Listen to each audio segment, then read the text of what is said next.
Praise the lord. హల్లెలూయా. దేవుని నామానికి మహిమ కలుగును గాక. ఈ దినం దేవుని వాక్యమును ధ్యానించుకుందాం.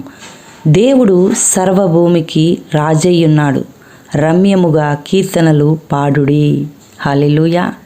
ప్రియ దేవుని బిడ్డలారా, ఈ దినం ప్రభు దినం, పరిశుద్ధ దినం, ఆదివారం. దేవుణ్ణి మనమందరము కూడా చేరి దేవుని మందిరములో స్తుతించి ఆరాధించి ఆయన నామమును మహిమపరిచే దినం కనుక ప్రియ దేవుని బిడ్డలారా, ప్రతి ఒక్కరు కూడా సిద్ధపాటు కలిగి ఆయన సన్నిధికి చేరి సర్వభూమికి మహారాజుగా ఉన్న మన దేవుణ్ణి, గొప్ప దేవుణ్ణి మనం ఆరాధించుకొని ఆయన నామాన్ని మహిమపరుద్దాం.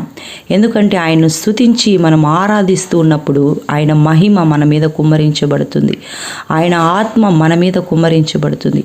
మనం దేవుని శక్తిని పొందుకుంటాం.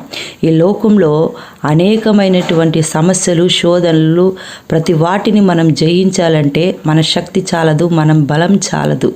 ఎప్పుడైతే దేవుని మీద మనం ఆధారపడి జీవిస్తామో, ఎప్పుడైతే దేవుని సన్నిధిలో మనము ఆయన స్తుతించి ఆరాధించి ఆయన నామాన్ని మహిమపరుస్తామో, అప్పుడు దేవుని ఆత్మ మన మీద కుమ్మరించబడుతుంది. మనం దేవుని శక్తిని పొందుకుంటాం.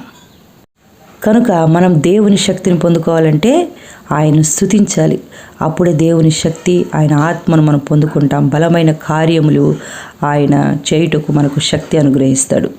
కనుక దేవుని బిడ్డలారా, ఈరోజు నువ్వు మౌనంగా ఉండకు, ఆయన సన్నిధిలో ఆరాధించుటకు సిద్ధపడు. Ready to worship. ఆయన స్తుతించుటకు, ఆయన నామాన్ని మహిమపరచుటకు నువ్వు సిద్ధపాటు కలిగి ఉండాలి.